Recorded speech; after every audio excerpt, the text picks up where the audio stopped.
A very good morning to each one of you with a lot of love and a lot of respect. I fully appreciate that it is not so easy to be in a Zoom meeting at this point of time, especially in India. So I am very, very grateful to each one of you for having made this intention to be here and also having made the efforts. So once again, a very warm welcome to everyone.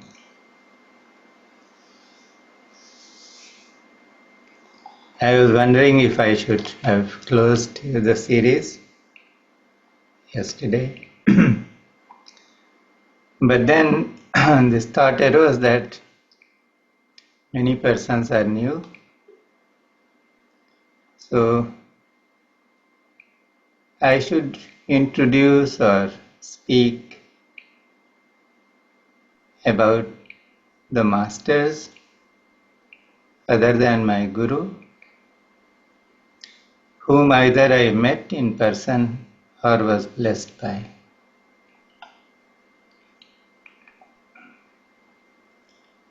So I would like to run a small PowerPoint presentation. To do that, and then whatever the gurus want me to do, that will be done.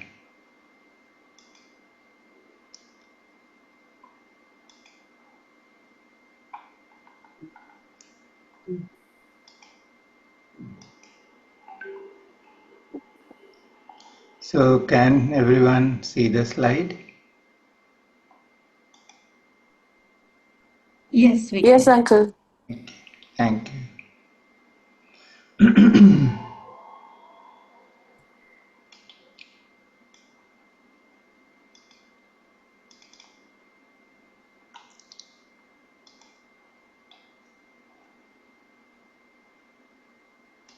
So this is a small presentation.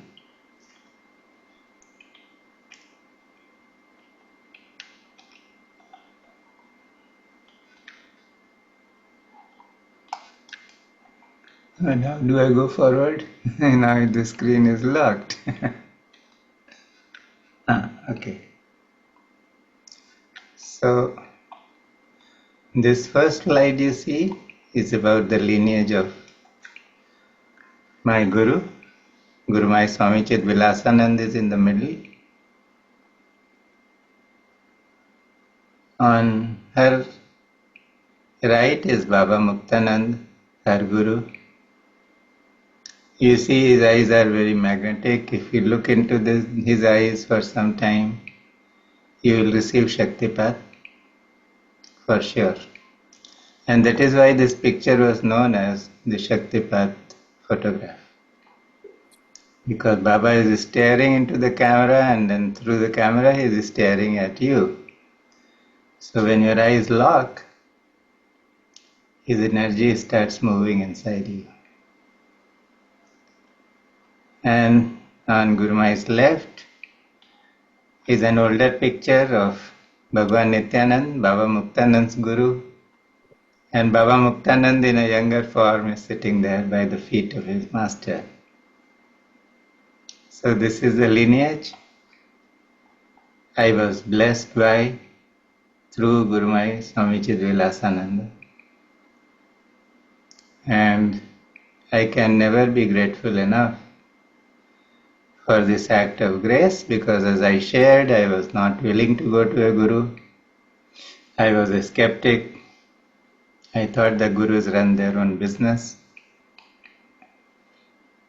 And yet, she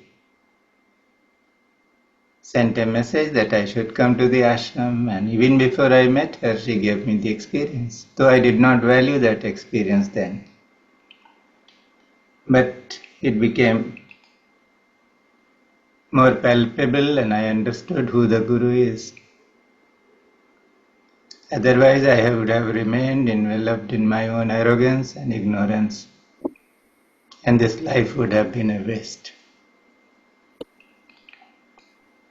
And here is the other slide.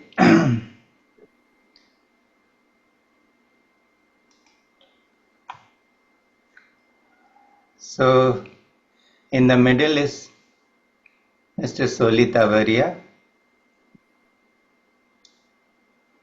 He was the householder, and he was the person I met soon after meeting Guru Mai, maybe a year after I had met Guru Mai.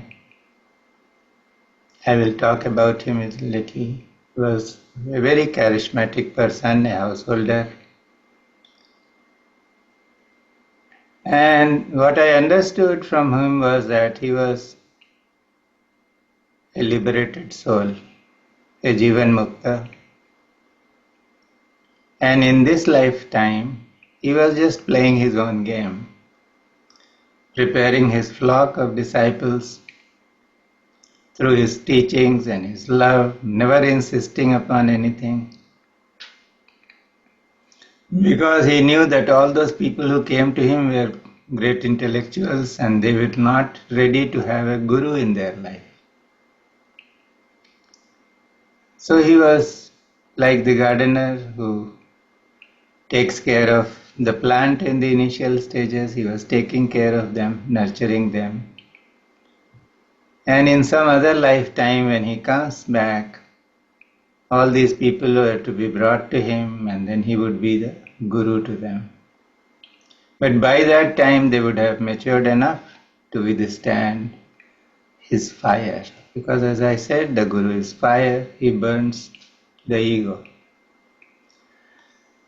On Tavariyaji's right side is Joshi Maharaj. He is the guru I met after meeting Tavariyaji when I was transferred to Pune. And I had some past life connection with Joshi Maharaj. In his earlier life, he was an exalted soul already, who was given to going into long periods of silence and tapasya. And then he would not come out of his hut, he would not be meeting anybody. And I was a boy in the neighborhood and I used to do some errands for him. So when I met him in this life, he treated me like that, somebody very dear to him. I did not understand it then, but later on I understood, when the past life connection became evident. On Tavariyaji's left is Patvardhan Kaka. Patvardhan Kaka was a glass technologist, a person with a very scientific bent of mind. And for him, spirituality was science. And he and Joshi Maharaj came from the same lineage. Their guru was the same, Gulavani Maharaj of Pune. But Joshi Maharaj had become a master in his own right, and Prasan Kaka had become a master in his own right. So,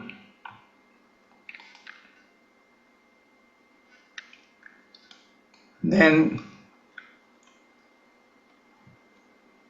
this is the first picture you see. Then after meeting Joshi Maharaj, the person who came in my life was Professor Mungle. He was a professor, so everybody used to call him sir. So we used to call him Mungle sir. And he was in Kolhapur. He had had an amazing life of sadhana. And I met him and I became very close to him. For nearly 20 years I remained in his contact. So a guru with whom I was in physical contact for the longest time. And he is now no longer in the physical body. In 2000, in the year 2000, he gave up the body. 20. Huh? 20. 2020, I'm sorry. Thanks for correcting. And then on Mungle sir's right is this picture where two persons are sitting. Sitting on the chair is Vitthal Maharaj. He's a great master. They come from the Bhakti school, so their path is Bhakti. And Vitthal Maharaj was a professor of English, a very learned man in English, Sanskrit, Bengali. He has authored many books. And sitting in his feet is Raj Supeji. Raj Supeji is his disciple. And he lives in, Vitthal Maharaj is also there. And Raj Supeji lives in Rishikesh. He is available. So I had the great good fortune of meeting both of them. And I especially went to meet Vitthal Maharaj when he was staying in an ashram by the side of Narmada river, because Ms. Supeji asked me to author a preface to one of his books. And I was really very reluctant to do so because I thought I am not worthy of doing such a job. But somehow or the other he persisted, and I wrote the preface in one go, in just a few hours. And Vitthal Maharaj liked that preface very much. So he told Supeji that your book is the flesh and bones, but this preface is the soul of the book. So the master rated that preface so high, so I went to have his darshan, and I spent a few hours with him, very blissful hours. And then on Mungleser's left is Master Zhigang Shaw. I met him in 2010. He is from China, an enlightened master who is a trained doctor, and he has made great strides in traditional Chinese medicine, and he is into so many practices. It will take a long time to narrate or enumerate his achievements. And he came to a point when God was talking to him all the time. And his guru, Master Gaur, asked him to leave China and go elsewhere and settle there and do the work. So he is based in Canada. He was in India in 2010, and I met him thanks to Umaji. That is how I met Umaji, and we have a very enduring friendship. So this is how it goes. Then there is another slide. In 2002, I had received, many of you must have heard about Mahavatar Babaji. He is a yogi who has been there for thousands of years. It is believed that he sent Jesus Christ on this earth, and he has brought many masters here. He is doing a lot of work related to the reconstruction of Mother Earth. A new era is going to come. So in 2002, I had received a message through somebody from Mahavatar Babaji, and he had said that I should be ready to do some work. And this work started in 2020 when COVID happened, and we started some online programs. And that was a time, because of those programs, I met Guruji Dr. Premji Nirmal and his wife Guruma Bharti Nirmal. And when I met them physically for the first time, I had met Guruji earlier in 2010 briefly, but it was that meeting I had with Guruji and Guruma in 2020 was a decisive turning point in my life, because they are in constant touch with Mahavatar Babaji, and whatever they are doing currently is the life mission given to them by Mahavatar Babaji. And when I met them, then I understood that the message I had received 18 years ago from Avatar Babaji was going to be fulfilled by being in their company. So I started attending all their programs, doing whatever things they wanted me to do. And this is how I am here. So my journey through life is a testimony that the Guru is not a form. The Guru comes in your life because the Guru wants to free from all concepts of forms and attributes. And in my life, the advent of the Guru meant that.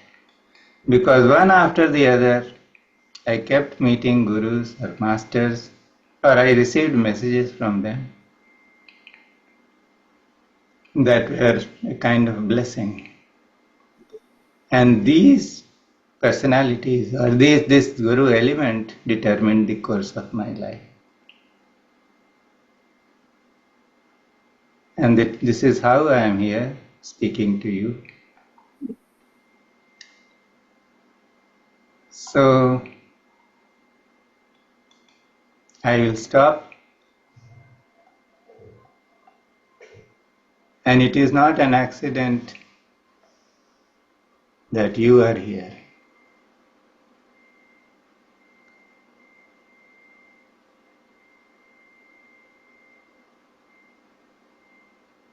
When I met Guru Mai early in spirituality,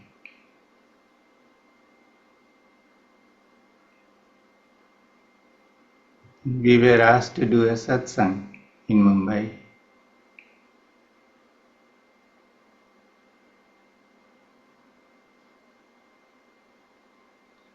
We were quite a scared lot. We did not know whether we had it in us to run a satsang or to hold a satsang that would last week after week for 1.5 hours.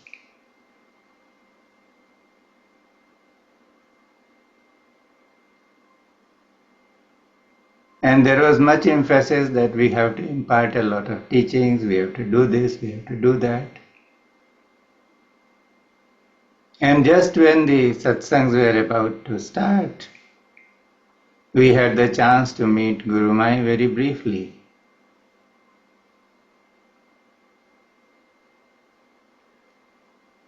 And she gave one teaching which has stayed with me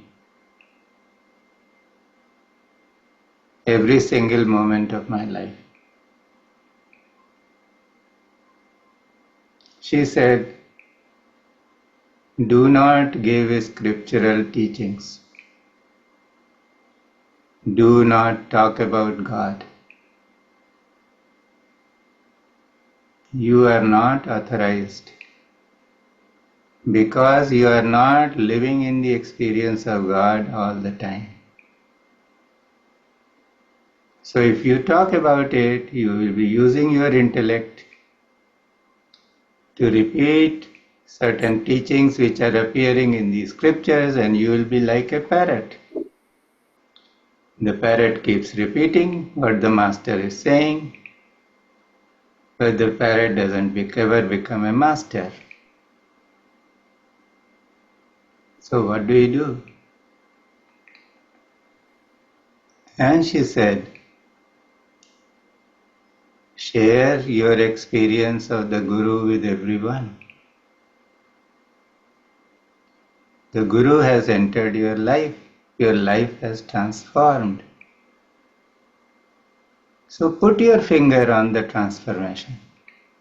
Figure out what has changed. And you talk about the transformation. I met the Guru and my life changed. How did it change? Did your anger go down? Did your relationships become better? Did you start developing some insight about your binding habit patterns? Did more discipline come into you? Did you become a fountain of love? What happened? Share that.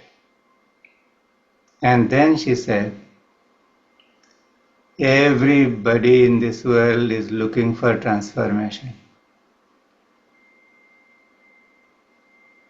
When you share your transformation, they feel encouraged. They get a ray of hope. Oh, they say, oh my God, this fellow changed. I can also do that. There is hope for me. And she said that when you approach them with great love, don't judge them for who they are. Just share your transformation. They will begin to change.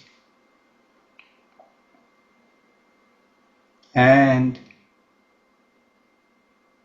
she said some people will not take your transformation as genuine.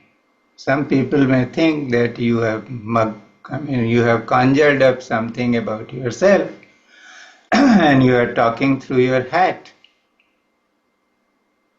Clearly, their time has not come yet. Because if you met the Master and your life began to change, it was because a particular threshold where you were supposed to meet the Master or you were ready to embrace transformation in your life happened.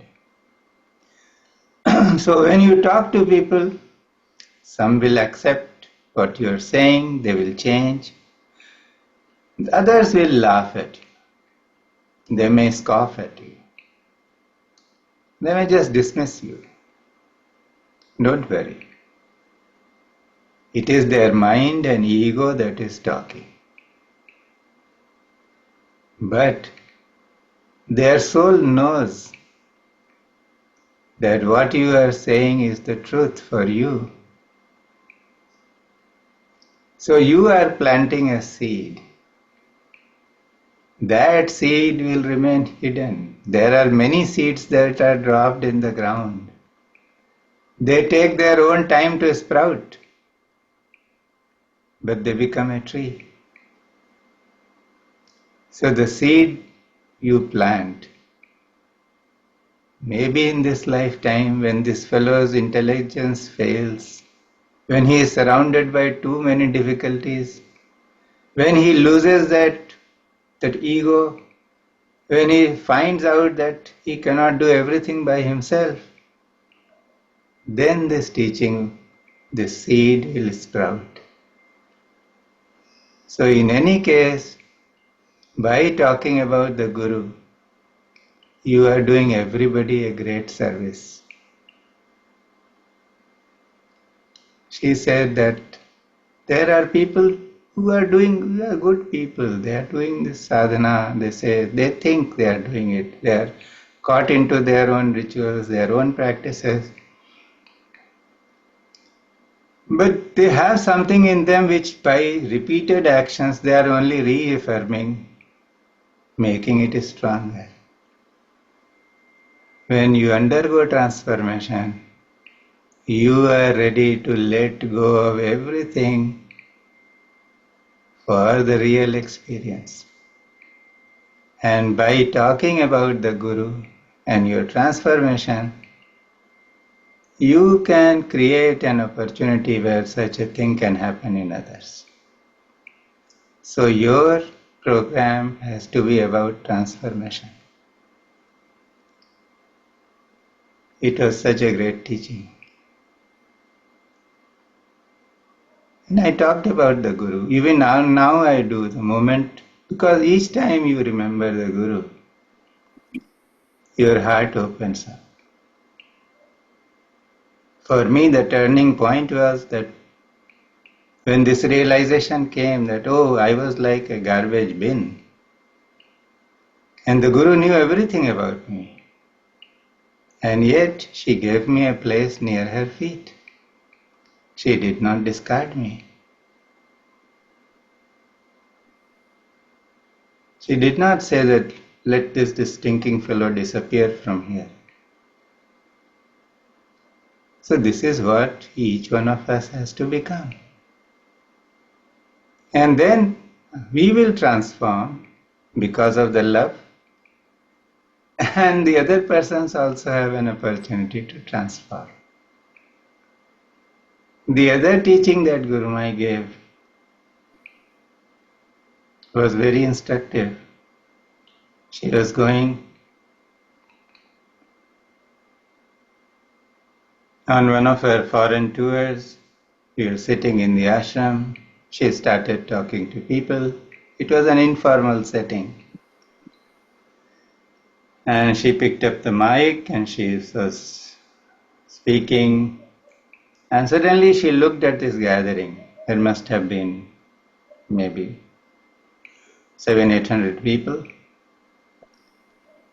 or maybe lesser, in the courtyard, in the ashram. And she said that, look around yourself. You will find that there are people whose lives are on fire.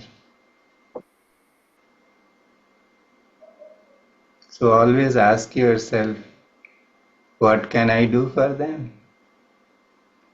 Most people are stuck in their own life. They think that they are the center of the universe. Everything in this universe is about them, their relationships, their money, their progress. Forget about yourself. Look around and see how many people are there who are suffering and ask, what can I do for them? And the moment she said this, my sense of poverty came up. I had been a sannyasi in one lifetime, always dependent on other people's grace for everything in my life.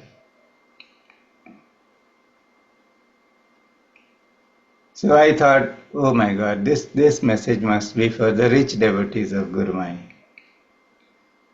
who have the resources to be of help to other people. And she said, it was as if she picked up my questioning. And she said, look, when it comes to helping others, most people think that they should have a lot of money to help. Of course, money is a great resource. With money, you can do a lot of good things. But anything that money can buy has a limited shelf life.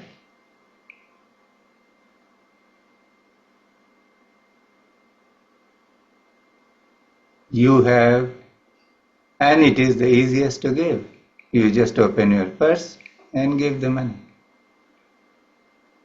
In those days, this digital transfer was not there.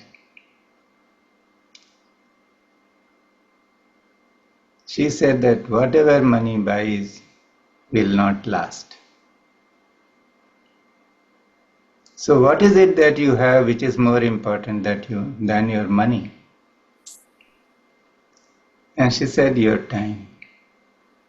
Do you give other people your time?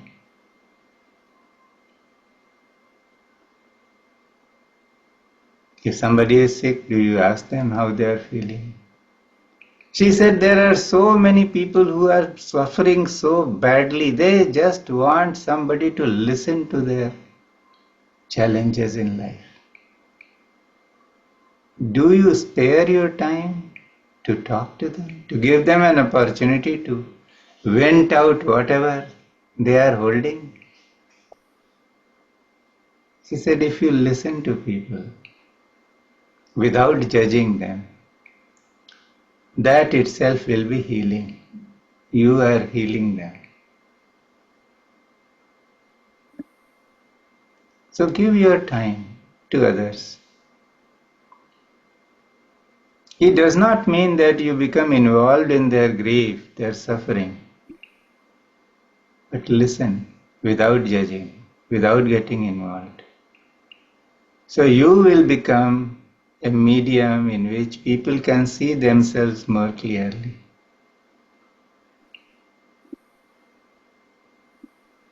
Then she said something else. She said, there is something more important than your time.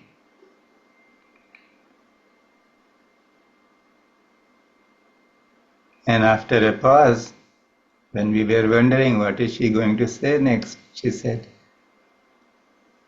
it is your good wishes.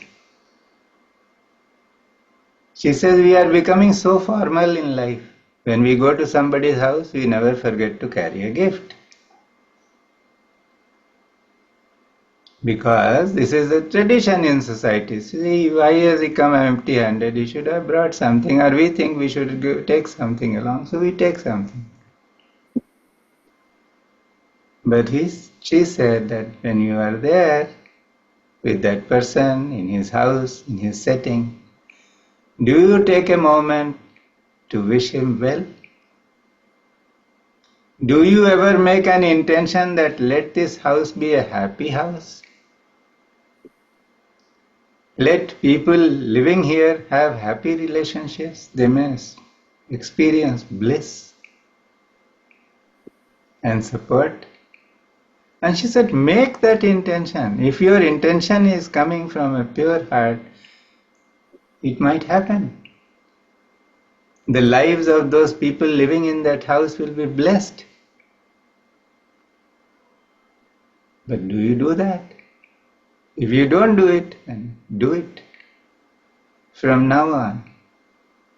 Bless people. Most people are suffering from this sense of inferiority complex that, oh my God, how can I bless anybody? I am nobody.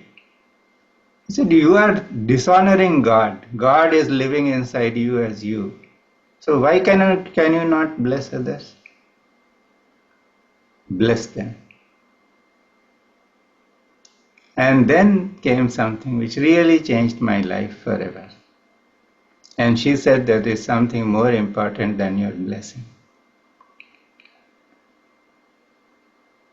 So our ears perked up, we were waiting for her to say what she wanted to say. And she said, look, if there is any teaching, anything that has transformed your life, and you have started living that teaching, share that teaching with everyone. And again she came back to this point which she had said when we were starting the SATSANG, talk about your experience. So she said, when you talk about your experience of transformation, people want to listen. Those whose time has come, they will listen, because everybody wants transformation in their life. Everybody wants to rise above their ego and anger. They don't know how. So just when you share your own experience, it is a practical experience, you tell them what you did, how you became transformed. And those who are ready will lap it up, they will work, they will transform. And those who do not want to do this, for them the time has not come, they will not act. But you have planted a seed. It is going to sprout. And those whose lives are going to transform, if they start living the teaching, then that teaching will start overflowing through them. If a person in a family transforms, the family begins to transform. If you transform and you go out with your friends in a party and you talk about your transformation, you are transforming them. And if they start transforming and they reach that point where through them the transformation can be passed on to other people, it will happen. And then she said, it is going to be your contribution to the evolution of mankind. Everything begins with you.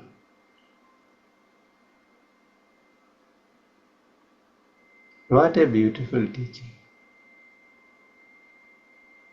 We are all here today because of this urge to transform. the search of many lifetimes, many lifetimes, has become strong. So this is what we can do. Transform and share that transformation with other people. People are not interested in what Lord Krishna said in Gita. What is the great teaching with such and such saint or in such and such Puran? It is given. That time will come later. Spirituality is about transforming here and now. So if you are not going to do that, that means you are having some small plaything, a toy, beating around the bush, as they say in English. Transform. And there is one more thing that became very strong for me. When we were asked to do this satsang in Mumbai, Guru Mai gave us one more teaching. And she said, contemplate swagat. You think that swagat is welcome. Swagat is not welcome. Swagat is something else. In welcoming, you are welcoming somebody else who has come. There is a recognition that you are doing a social courtesy.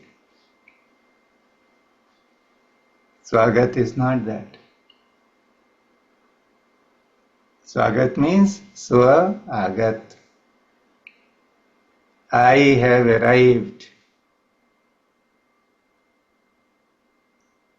So when is that feeling of Swagat? Somebody comes to your home or your own personal space and you think, oh, I have arrived. This person is not any different from me. God lives inside me as me and God has arrived in the form of this person. Yesterday we did that dharana of the pure I am. So I am the pure I am, and to this pure I am, another pure I am has arrived. And when that recognition happens, that will be true swagat. Your life will change because of that person, and his life or her life will change because of you. And she said, you are doing satsang. What is satsang? Satsang means company of the truth. Satya ka sang. What is the truth? That pure I am. Recognition of God within is the truth. So for a satsang to be really transformative for you and for the others, recognize God in them. Treat them not as your audience, not as somebody else. Treat them as God. Take care of them. If God were to arrive, how will you take care? To what lengths will you go to make God comfortable? And we started the Bombay Satsang. It went on I was there associated with it for maybe a year and a half, 2 years. Week after week we did programs. People would come, some 400 to 500 persons. In a city like a metro city like Mumbai, it is not easy for people to come to a particular place. Even in those days, traveling was difficult, but people used to come. And it was so fulfilling. But this is one particular experience which gave me or which told me about the power of Swagat. One of the duties we as organizers we had was to really talk to people. Understand from them that if they had started doing their sadhana or they're meditating, what are their issues, what kind of challenges they have, how can they do something to overcome those challenges. So after every satsang, people had some time before they would leave. Some people would hang around, they would like to talk. So we were given this seva of talking to others. Now there was an old gentleman whom I had seen coming to our satsang week after week. He did not seem quite well off. He was quite aged. So out of sheer curiosity, one day I befriended him and started talking to him. And I asked him, what is it that you are carrying home from this satsang? What happens? And he said something which made me appreciative of the true power of welcome or swagat.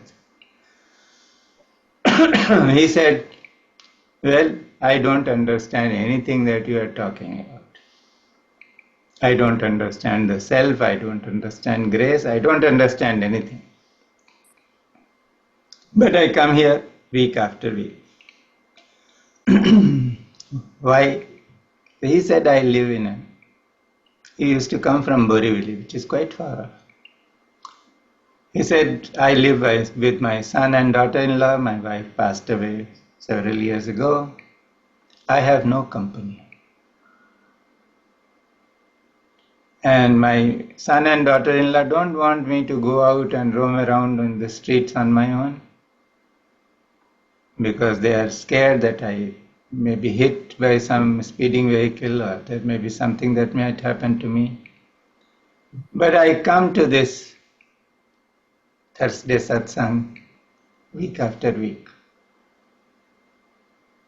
He said, I have grandchildren, I have a grandchild, but he is now a little grown up, so he is busy with his own friends, his own studies. Nobody has time for me. But look what happens here.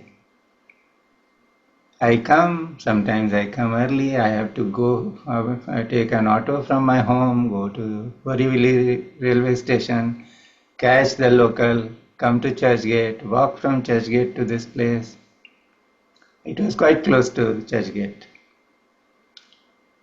And then if I reach early, there must be some girl who's looking around for old people, and she would immediately come and tell me, Uncle, you please wait, I'm getting a chair for you. And she brings a chair and makes me sit, makes me comfortable.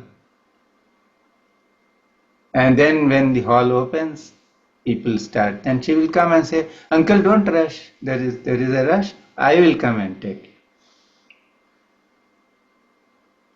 And then we used to ask people to, take off their shoes, go barefoot into the hall.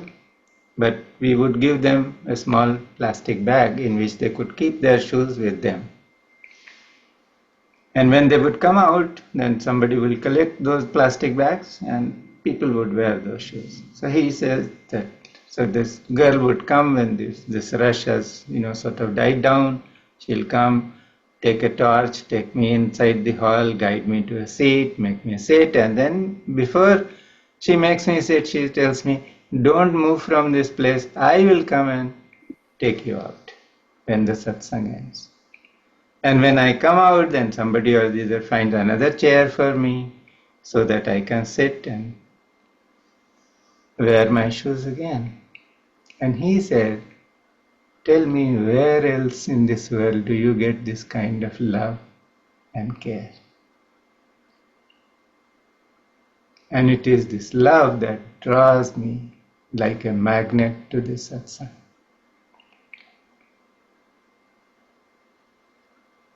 Love is the highest healer. Love was healing this man's sense of loneliness. Love was healing this man's sense of having been relegated to the sidelines. Nobody had time for him. And this gave me this understanding that why have we come here to this world? We have come here to share the Guru's love. Because the Guru's love is without conditions. Every other love that we experience in the worldly existence has conditions. But the Guru embraces us despite our shortcomings, our limitations, and transforms us in the heart. That fountain of love is opened, and we are sent out in this world to share that love with other people. No wonder there is an arti of the Guru where we sing Jyot se Jyot jagao, Sadguru Jyot se Jyot jagao. A lamp is lit and another lamp has no flame. But the lit lamp touches the lamp that has no flame, no light. And this lamp comes alive. The same light starts shining there.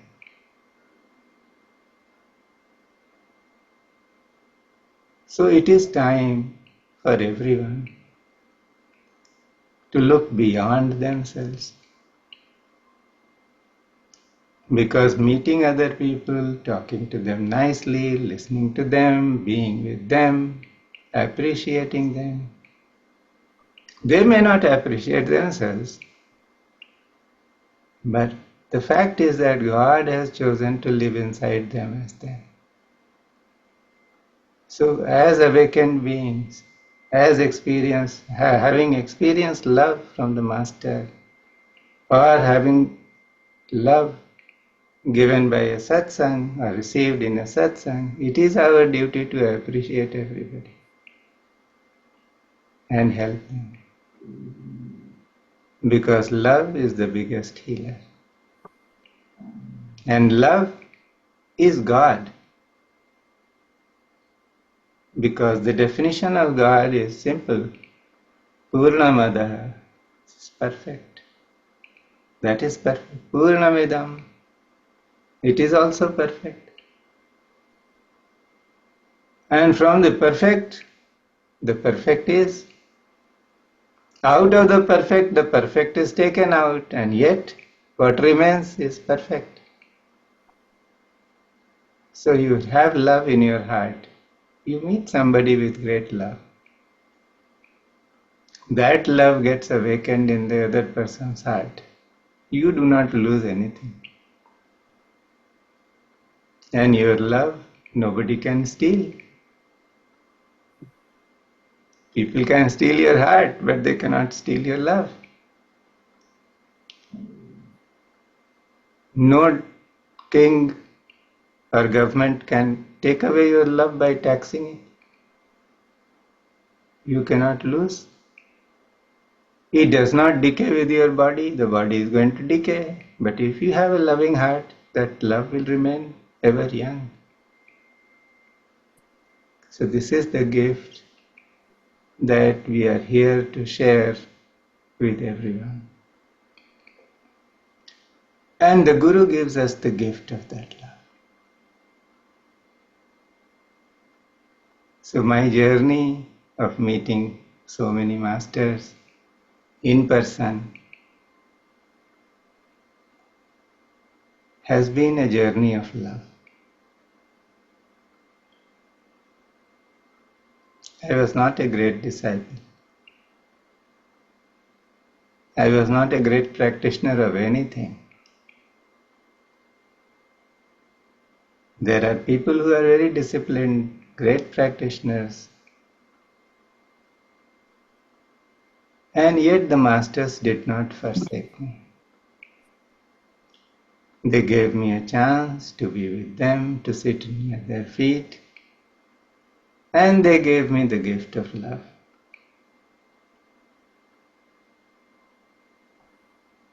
And that is the real thing.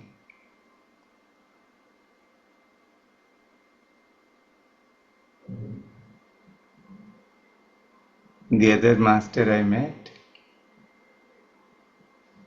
was Solita Variaji, whom I always used to call an epitome of love. With my own guru, I had a relationship which was full of awe. In her presence, in her company, you always sat with an erect back, always mindful of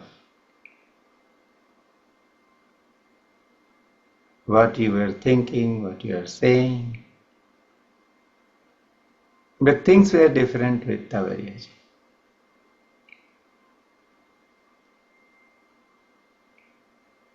He was just walking love. Very bright. Wherever he would sit, that room will have some special light. And you can sense it. You could sense it in his presence. The way he smiled, the way he talked and laughed. And later on, after being with him for about 2 years or more, I understood that this gentleman is a magician. He's playing his own little game. He's preparing his own flock.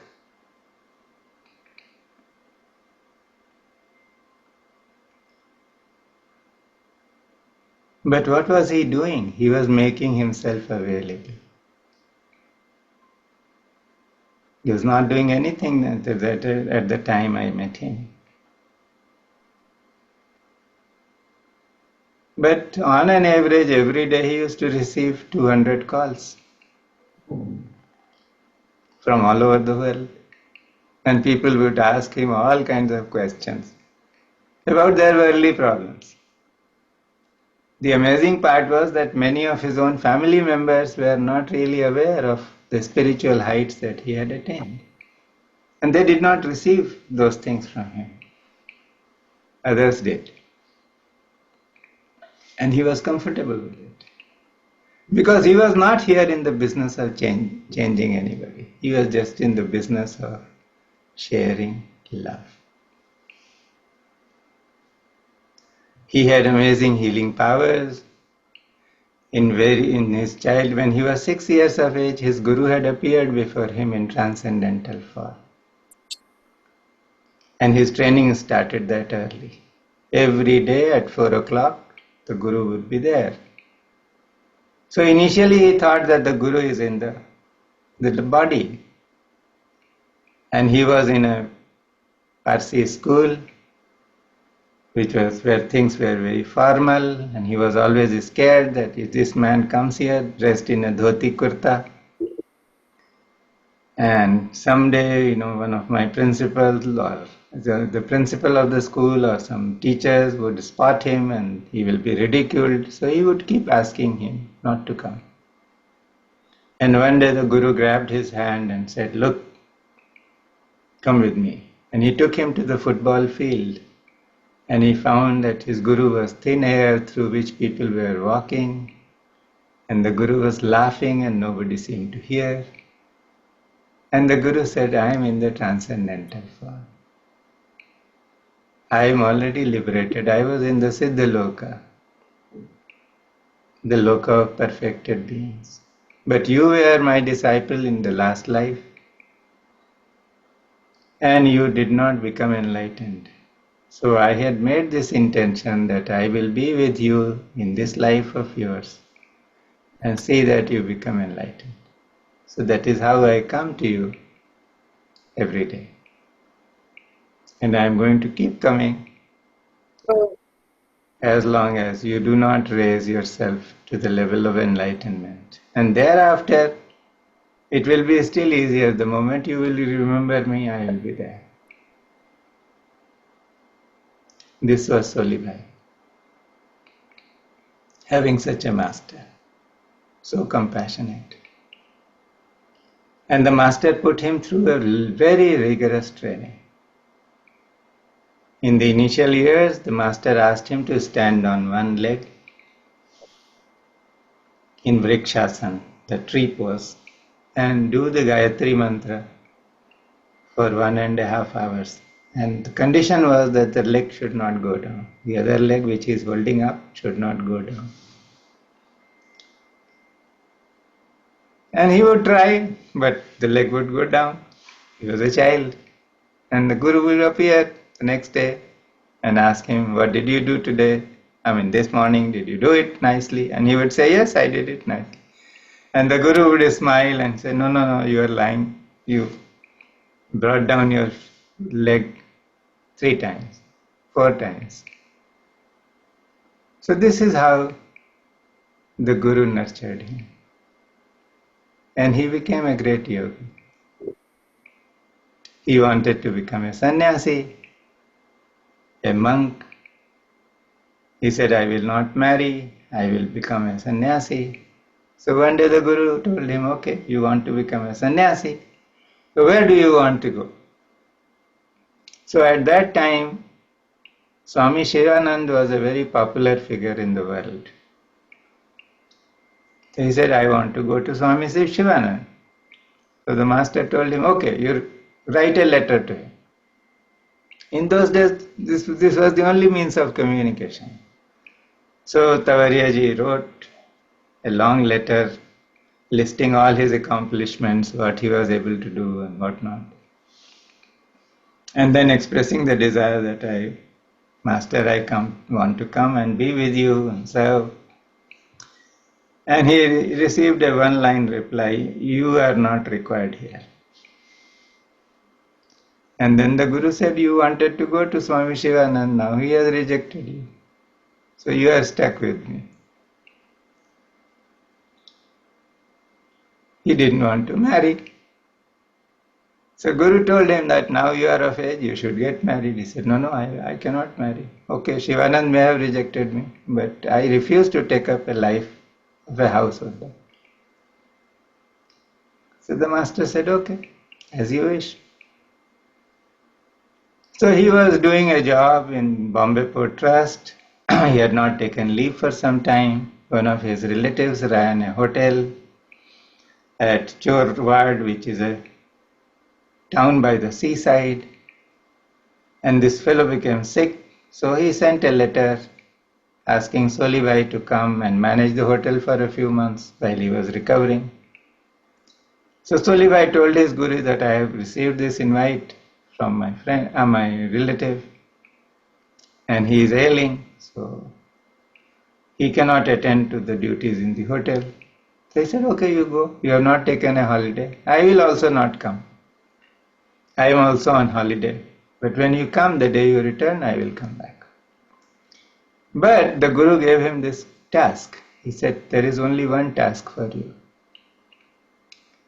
Make note of everything that you do. And when you come back, you have to tell me everything. So Solibhai got his leave from the Guru. He went there. He spent a little over a month there. Ran the hotel. And he also made a mental note of things. But something that escaped his notice, or he did not remember, happened.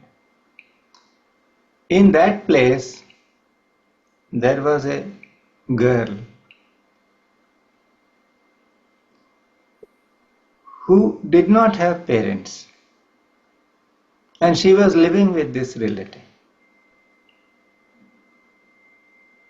So one day in the night, suddenly Solibhai woke up and he was feeling very thirsty. So he came out of the room that he was occupying to fetch water, and he had to pass through this particular room where this girl was sleeping. And she was sleeping, the bed was by a window, it was a moonlit night, and the rays of the moon were falling on this girl. So somehow he just got this thought that it is not okay to sleep in moonlight.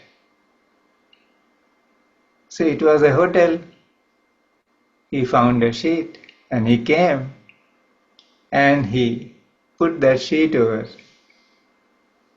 this girl. And while he was a little bent, because for this he had to bend over, and this thought came that if somebody were to see me bent over this girl, people will construe things otherwise. But this thought came and disappeared, and then he just went back to his room, had his water, and slept. So, afterwards, when he returned to Mumbai, the Guru appeared before him and asked him, "Tell me, what did you do?" So he narrated everything. I did this, I enjoyed the swimming in the sea. One customer turned unruly, so I just had a bout with him and threw him on the sand. And so many things he said, I did this, I did that. Then the Guru kept nudging him. And what else did you do? What else did you do? And finally he ran out of everything that he had to share. So he said, I've told you everything that I did. And now the Guru had a very mischievous smile on his face, and he said, "Oh, did you not bend over that girl and put a sheet over her?" And he remembered. He said, "Yes, I did that." Then he said, "Tell me what you thought about. What thought came to your mind when you did that?" Now Sullibai was trapped. He said, "I thought that, somebody were to see me doing this, they would interpret things. They will draw their own interpretations." So the Guru said that you had this thought for this girl. Now marry her. She is your wife. And Sullibai married her. And she proved to be the best wife he could ever have. Because she had no demands. It was because of her that he was able to do what he was doing. So this is how the Guru fashioned his life. And Sullibai told me he would never allow anybody to touch his feet. Of course, he allowed some of us to do that. So one day I just asked him that, "Sir, you don't allow anybody to touch your feet. Why are you doing this? You are a great master. And anybody who touches the feet of the master, they just get elevated by that just simple gesture of surrender to the master. So please allow people to do that." Because I had seen in some of the gatherings where he would give some teaching or teach some breath work. He was teaching breath work basically. So he said, "Look, this is my own little game I am playing.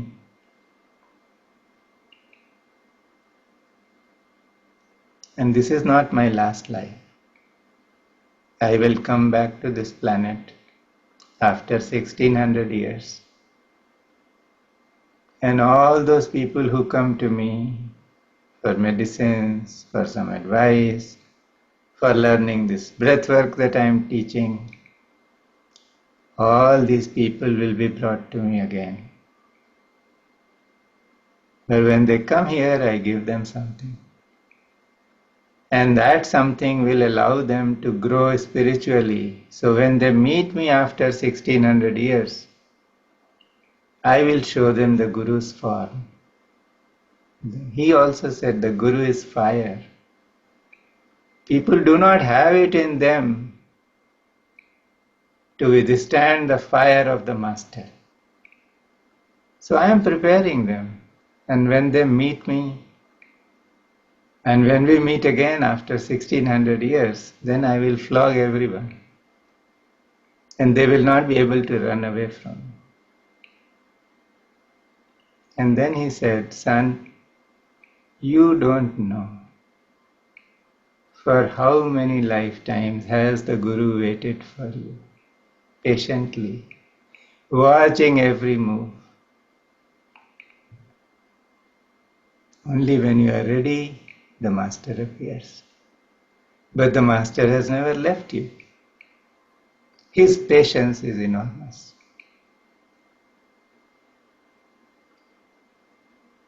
So this is some sharing about some of the masters. Maybe I can do some more tomorrow.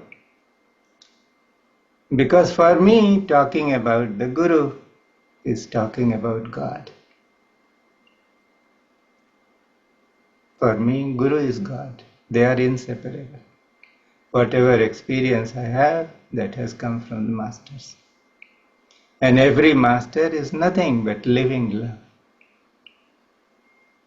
So in their presence, by remembering them, by speaking about them, by reading their books, by following them, something changes. There are so many people who have received initiation from their gurus just by reading their books. Such is the power of the master. So, since I always say that Tavariyaji was the epitome of love, I am going to put his picture here. Just look at this picture and we are going to meditate for a few minutes on him and then the session will end.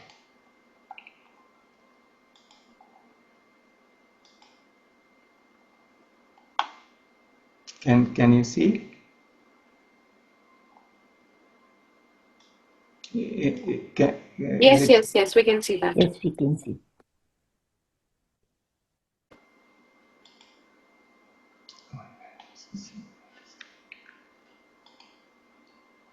So just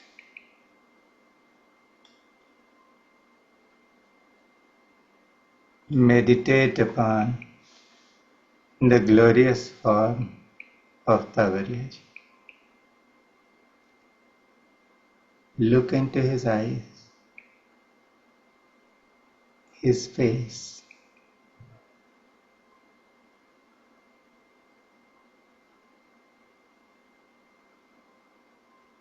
You might receive a message from him, or your heart might melt in love.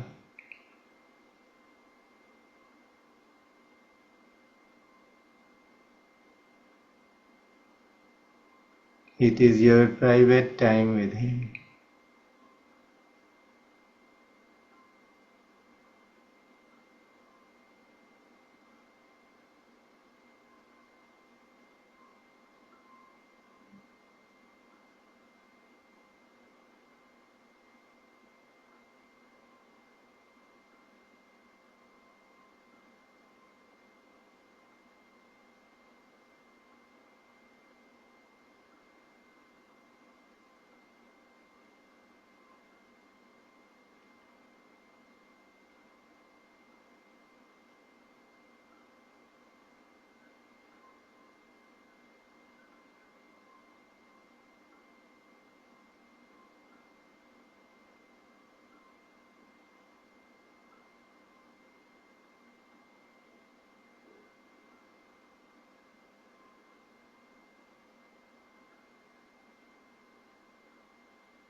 Gently close your eyes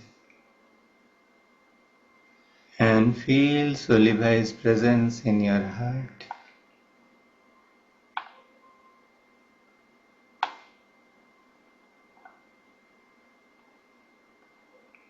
Ask him for the gift of love.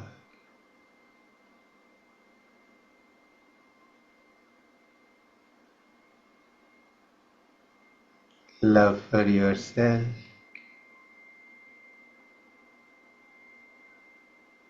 love for people who are in your immediate vicinity,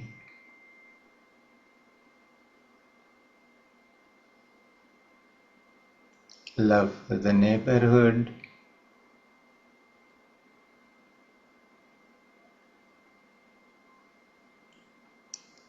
love within any boundary, and love to the people outside that boundary.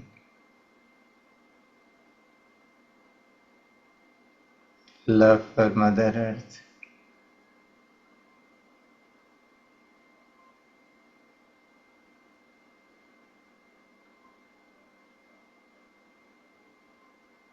Once he told me, if you can be like the sun.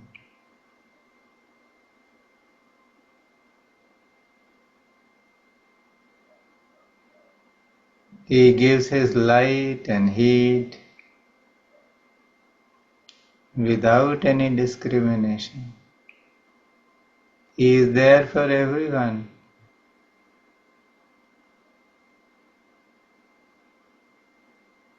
If you can be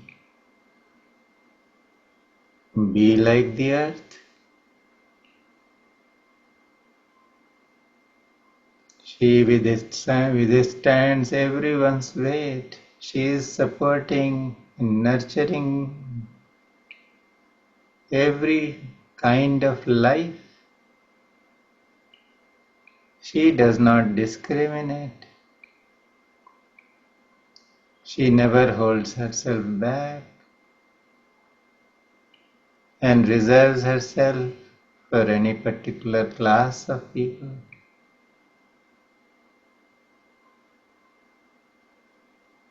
He said, if you can be like the wind. That brings coolness to everyone who can feel the breeze. It is giving life to everyone who breathes. If you can be like the river. It does not discriminate and shares its water with everyone. If you can be like the tree. It does not consume its fruit, its shade, its wood itself, but is there for everyone.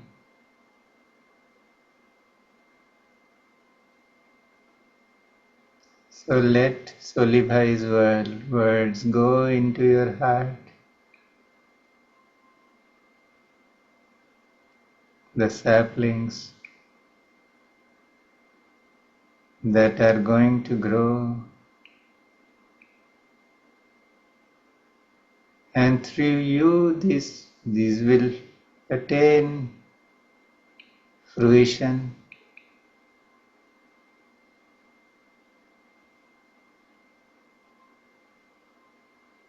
And this is what true love is about. No conditions.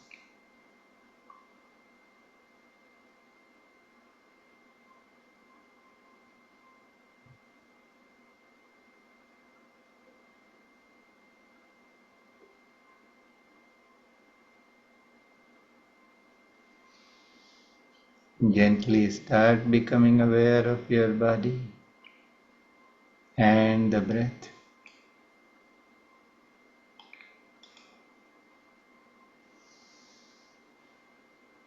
Take a few deep breaths, and when you are ready,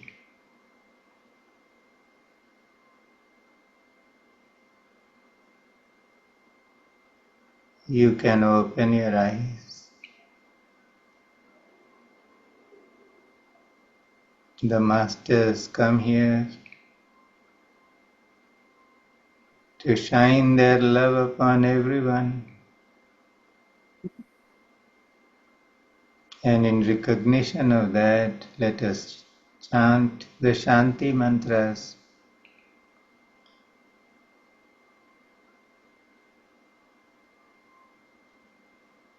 sending healing and auspiciousness to every corner of the universe.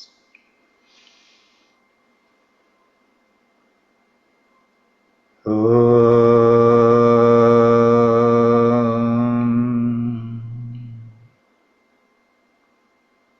Sarvesham Swastir Bhavatu